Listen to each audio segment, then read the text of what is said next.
appreciate you going out of order. I truly believe that Unit 1 is the most important unit in the entire thing, because it's your job to teach your classmates what this whole book is about. And so I hope you know that you have an additional responsibility that nobody else has in your class.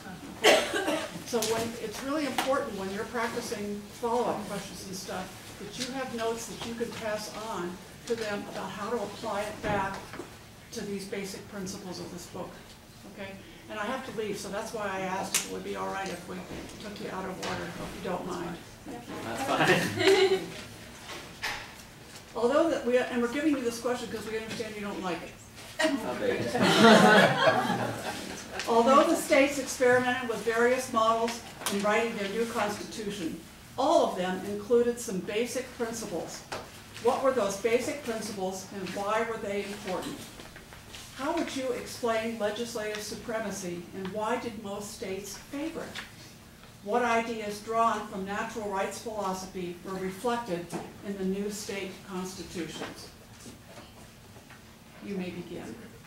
The famed co-author of the Virginia Declaration of Rights, George Mason, said, "No free government, or the blessings of liberty, can be preserved to any people, but by frequent recurrence to fundamental principles." The fundamental principles of new state constitutions were founded on a social contract which reflected ideas of legislative supremacy, checks and balances, and natural rights. The social contract is an agreement between the government and the people. Beginning its practice in the early 1600s, and famed in the writings of John Locke's two treatises on government, social compact theory is instilled deeply into the American tradition. The Massachusetts Constitution of 1788 upheld the idea stating, "The body politic is a social compact, by which the whole people shall be governed by laws for the common good." Once a social contract is formed, a system of checks and balances must be instated in order to ensure higher law, or the principle that the Constitution must ensure basic principles based on universal morality is upheld. For example, Section 6 of the 1776 Maryland Constitution states that the three branches of government ought to be forever separate, preventing government from abusing their power. In Locke's social contract, government derives its power from the consent of the governed, an idea known as popular sovereignty. This is reflected in the Declaration of Independence, which states authority derives from the quote, consent of the governed.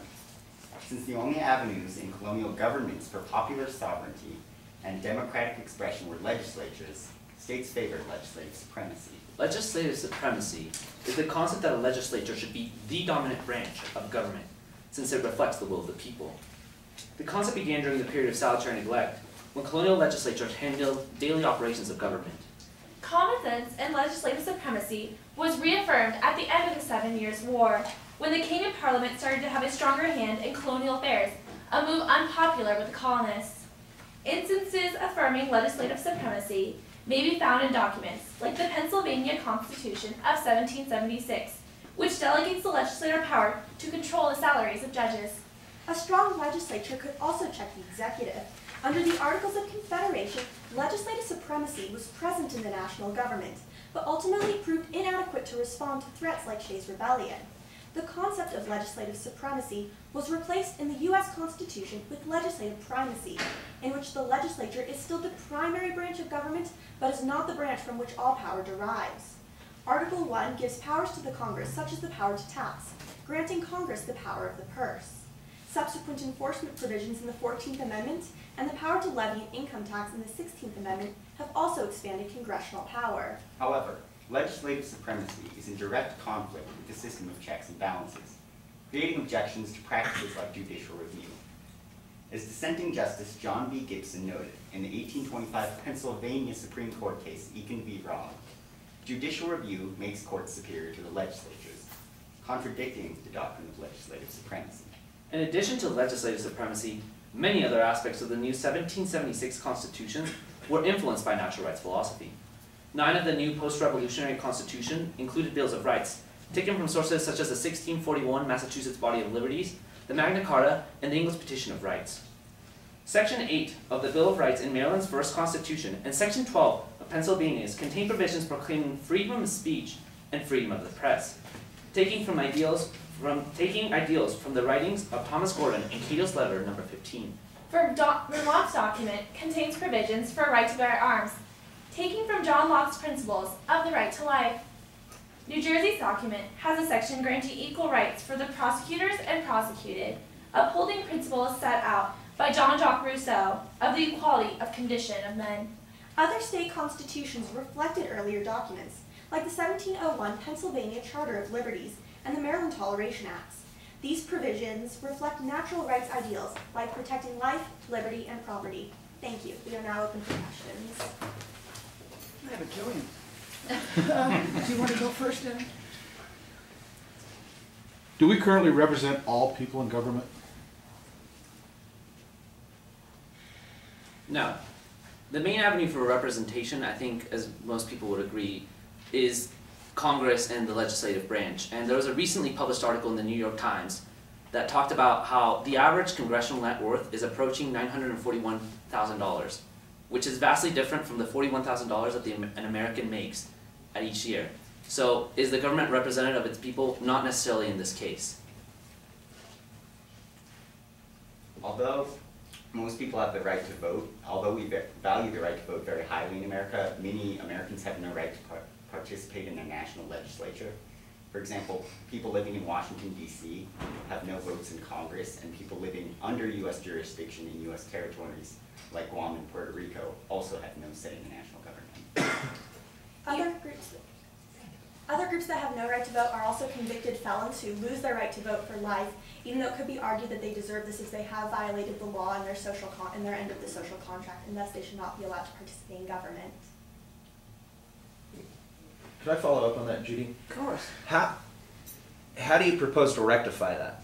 You make some compelling arguments, vis-a-vis you have a delegate from Washington, D.C., felons. How do you fix it so that, quote unquote, all Americans are properly represented in Congress?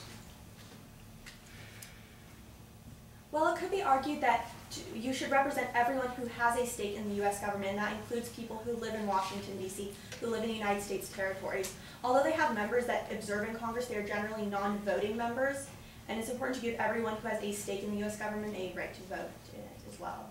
A way to uphold this, I think, was outlined in the December NAACP report, which would go against the trend of sort of these governors. Ways you could do that would be establish same-day voting, extend the deadline for early voting. You could also not require ID because voter fraud has been proven to be almost negligent in almost all cases, and that's a way that you could reverse the trend so that more people are represented by having them go out and vote.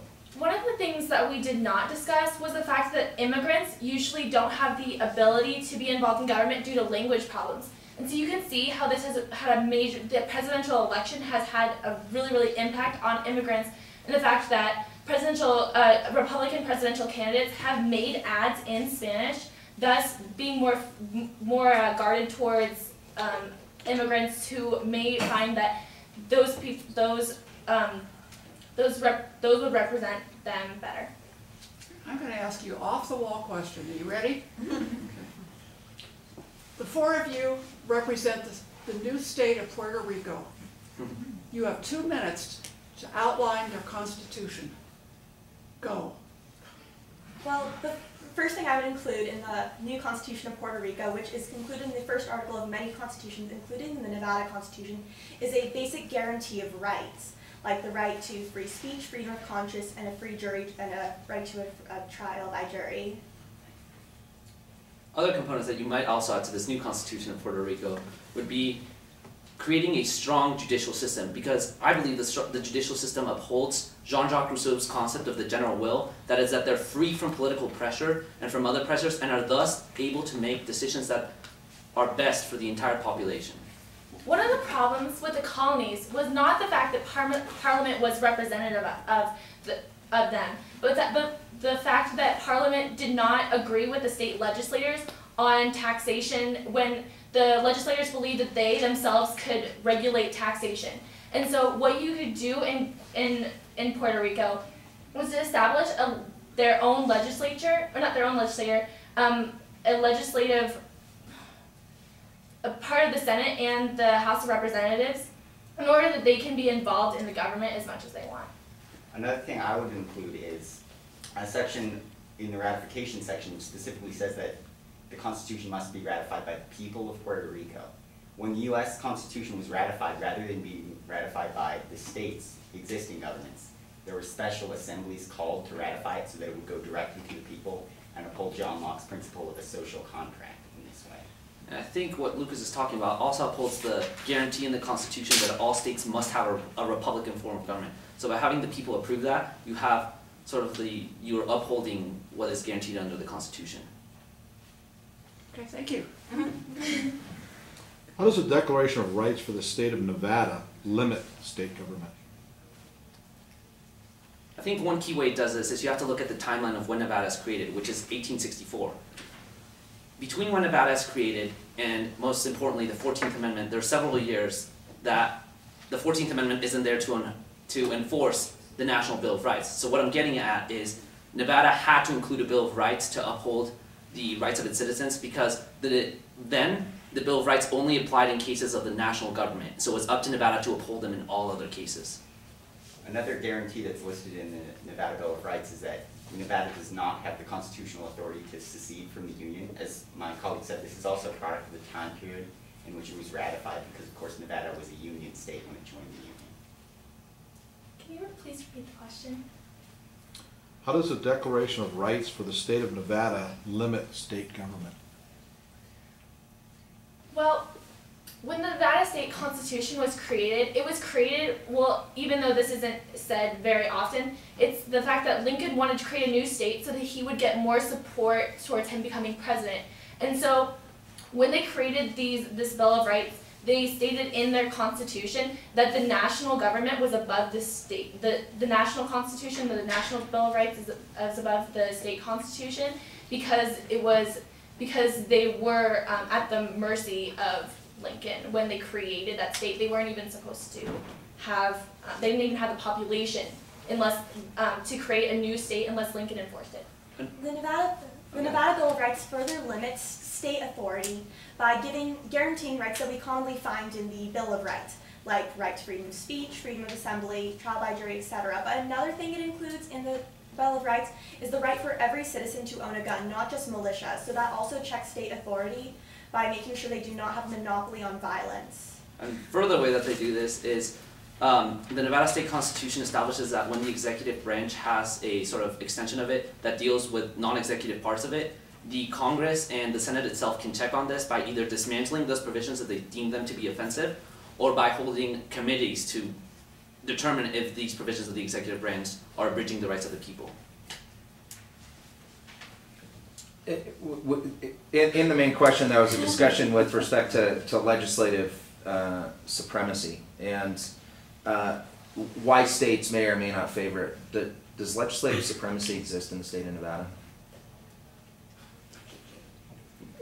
No, it does not. If you look to the Nevada State Constitution, it clearly outlines 3 different branches of government: the executive, the judiciary, and the legislature, much like the national government. They each have their own checks and balances over each other.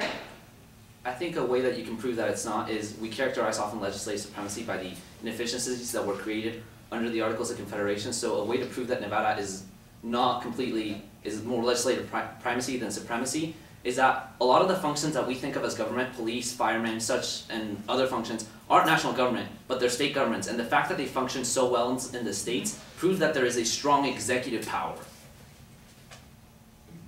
Okay. I want you, bam, bam, bam. What are the basic principles that our government was founded on?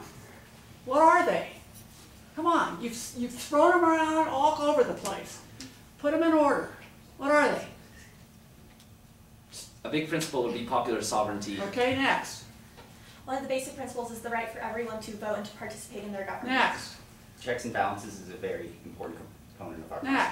Constitution. Natural rights of people to participate in their government and be free from the government encroaching on their lives.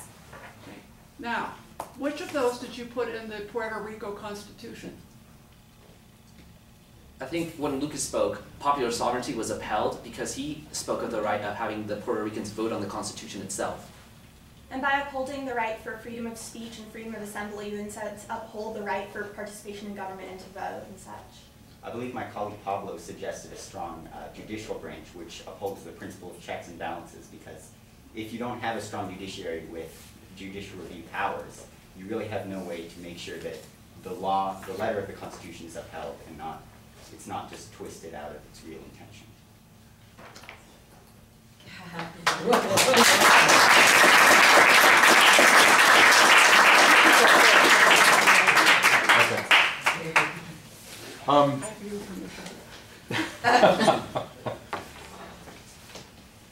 I think one of the things, and I hope this isn't the case, but with Judy's question about, you know, establishing in Puerto Rico, I was hoping that you weren't taking the safe way out and, you know, saying things where, you know, that you already had established.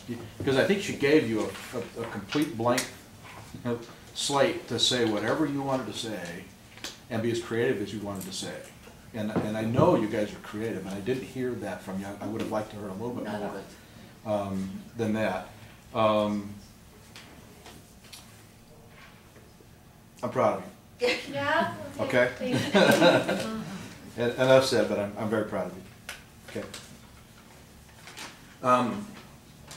I can understand why you guys hate this question, because it's not easy, and you get people like us that ask some very odd and off the wall questions. I think is a group.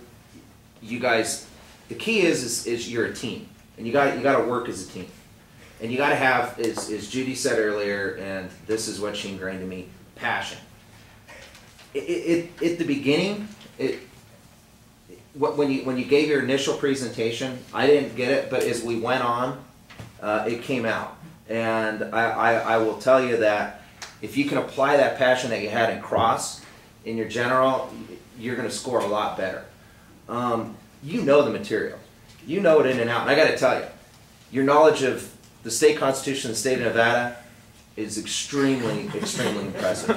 I mean, there are a lot of people that they don't know that we're not permitted, pursuant to the Constitution, to secede from the Union.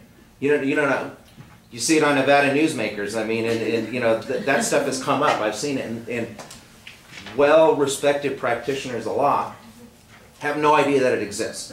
So, you know, kudos to you guys. I think you did a great job.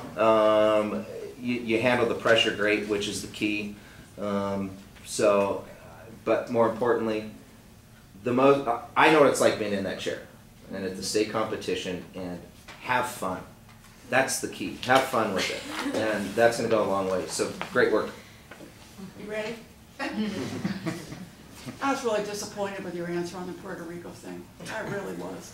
I thought one of you would come up with including what was in the Universal Declaration of Rights in it.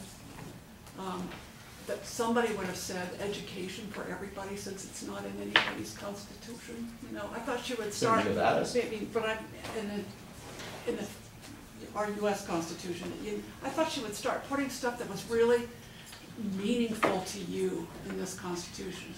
And Puerto Rico was fighting to become a state, so that wasn't so far off as a question. I want you to rewrite your answer for the 4 minutes. And I don't want you to start with all new information. I want you to figure out a way to answer the question. I want you to be able, it says, what were the basic principles and why were they important? Bam! The basic principles of the founders were blah, blah, blah, blah, blah. And each was important because blah, blah, blah, blah, blah. Then you've answered the question, because based on that answer, you then have the answer for the other two parts. Okay? For example, some of the basic principles had to do with humanity too. You know, there was a lot of things that had to do with more than just the governmental thing. It was how we were going to be as a country. There was going to be integrity and honesty, and our whole government was to be based on this kind of a thing.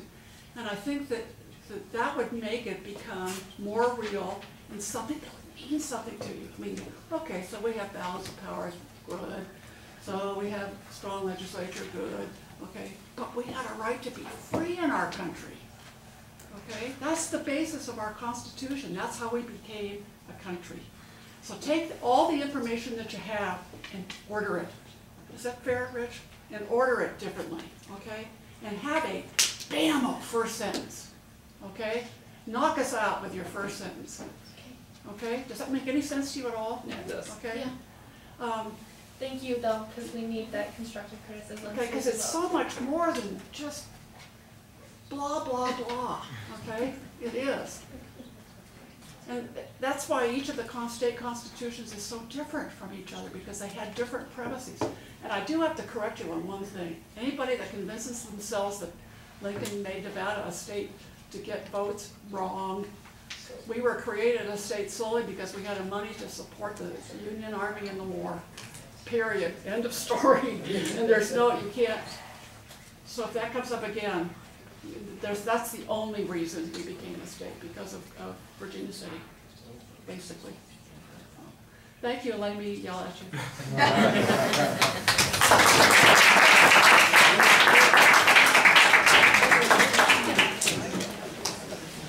Was that unit 3? You got 3 now? Unit 3, yes. Thanks a lot, Rich. You're welcome.